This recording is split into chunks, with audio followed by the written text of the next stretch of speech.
ئێران چی کرد تا حیزبەکانی ڕۆژهەڵات چەک بکرێن؟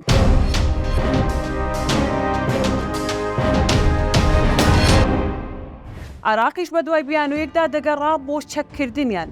لە سەرەتای پیلانەکەشدا هەردوو کۆمەڵا کەوتنە بۆ سەی خواستەکانی ئێران و عێراقیش. ئەوەی لەبارەی شەڕە نێوخۆیەکەی هەردوو باڵەکەی کۆمەڵا نەزانی بوو. لەم راپۆرتەدا بیزانە. لە زۆربەی شۆڕشەکانی کوردستاندا هەمیشە دوژمنەکانی کوردیان بەرامبەر کورد بەکارهێناوە و هەندێک جار هێزە کوردیەکان ئەوەندە یەکتریان لاواز کردووە. بوونەتە نێچیرێکی ئاسان بۆ دوژمن. بەردەوام هێزێکی ناوخۆیی بێگوێدانە پرسەنەتەوەی و نیشتیمانیەکان چاوساخ و ڕێنیشاندەری هەڵمەتە داگیرکاریەکان بووە. ئێران ماوەیەکی زۆرە لە هەوڵی چەککردنی هێزەکانی ڕۆژهەڵاتی کوردستاندایە و داوای لە عێراق کردووە کە دەبێت ئەو هێزانە چەکەکانیان دابنێن و چیتر نەبنە هەڕەشە بۆ سەرخاکی ئێران. سەرچاوەیەک لە سەرۆکایەتی کۆماری عێراق کە هاوڵی سەرۆک کۆمار بوو لە سەردانەکەیدا بۆ ئێران بە تیواری ڕاگەیان. ئێرانەکان زۆر بەڕوونی داوایان لە سەرۆک کۆماری عێراق کردووە کە هێزە کوردیەکانی ڕۆژهەڵات دەبێت لە هەرێمی کوردستان چەک بکرێن. بۆیە گوشارەکانی ئێران لەسەر عێراق بۆ چەککردنی ئەو هێزانە تا دێ زیاتر دەبێت. عێراقیش بە دوای بیانوویەکدا دەگەڕا بۆ ئەوەی بە بەرپرسانی ئەمنی هەرێمی کوردستان و بە تایبەتتری سلێمانی بڵێت هەبوونی چەک لە دەستی ئەو هێزانە دەبێتە هۆی ناسەقامگیری ئەمنی لە ناوخۆی هەرێمدا. بۆیە پێویستە چەک لە دەستی ئەو هێزانەدا نەبێت. بۆیە گومان دەکرێت یەکەم فیشەک کە تەقێنراو بۆ هۆی کوشتنی پێشمەرگەیەکی کۆمەڵا بە مەبەست بوو بێت.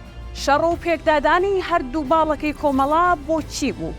دیمەنی شەڕ و پێک هەڵبژانی چەند پێشمەرگەیەکی هەردوو باڵەکەی کۆمەڵەی زەحمەت کێشان و شۆڕشگێڕان لە مانگی ڕابردوودا دیوی دیار و ئاشکرای ئەو ناکۆکیانە بوون کە دروست کرابوون لە نێوان هەردوولادا. بەڵام ئەوەی زۆربەی خەڵک و تەنانەت ناوەندە ئەمنیەکانیش نەیانزانی پلانی پشتەوەی ئەو ڕووداوانە بوون کە بە کوشتنی دوو پێشمەرگە و دەستگیرکردنی 28 پێشمەرگەی تر کۆتاییان هات.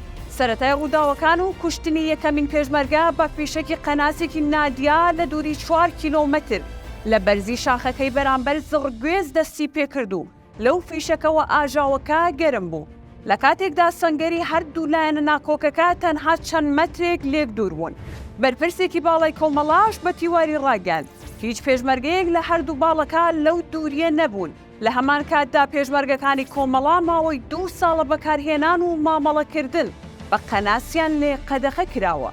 فیشەکی یەکەمی قەناسە نادیارەکە بەس بوو بۆ ئەوەی خواستی ئێران و بیانۆکەی عێراقیش سەر بگرێت. بۆیە لە ماوەی کەمتر لە نیو کاتژمێر و پێش ئەوەی تەنانەت بەشێک لە پێشمەرگەکانی کۆمەڵە خۆشیان بزانن بە دروستی چی ڕوویداوە. هێزێکی تایبەتی ئاسایش و ئۆپراسیۆنەکان بگەنە شوێنی ڕووداوەکە و کۆنتڕۆڵی دۆخەکە بکەن. لە یەکەم هەنگاویشدا ئەو هێزە 28 کەسی دەستگیر کرد. ئەو بەرپرسەی کۆمەڵا بە تیواری ڕاگەاند لە ئێستادا گیراوەکان لە گرتوخانەی کانی گۆمن کە گرتوخانەیەکی تایبەتی ئاسایشە. 7 لەو پێشمەرگانە دەست بەسەر کراون و لەژێر چاودێری ورددان و 21 کەسەکەی تریش لە نێو ژوورێکدا دەست بەسەر کراون و تەنانەت ڕێگە نادرێت شوێنەکانیان بگۆڕن. سکرتێر و سەرکردایەتی نوێی کۆمەڵا هەر زوو درکیان بەوە کرد کە پلانێک هەیە بۆ چەککردنیان و لە دوایین کۆبوونەوە ئەوەیان بە بەرپرسێکی حکوومەتی هەرێم گوتووە کە پلانێک هەیە لە سلێمانی دەربکرێن و چەک بکرێن و یاخود ڕادەستی ئیطلاعات بکرێن. ئەمەش لەسەر داوای سوپای پاسداران کە پێشتر هۆشداریدا بوو بە هەردوو حکوومەتی هەرێم و حکوومەتی عێراق.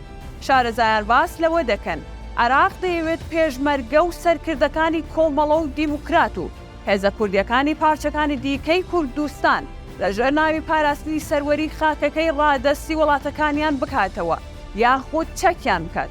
تا ڕادەیەکیش سەرکردایەتی سیاسی کۆرد لێ بێ دەنگە و هۆکارەکەشی بۆ ئەوە دەگەڕێتەوە کە ئێستا هەژمۆنی عێراق بەسەر هەندێک لایەنی کوردیدا زاڵە کە لە دوای ڕووخانی ڕژێمی سەدام حوسێنەوە بەقەد ئێستا هەرێمی کوردستان لە بەرامبەر حکوومەتی عێراق لاواز نەبووە.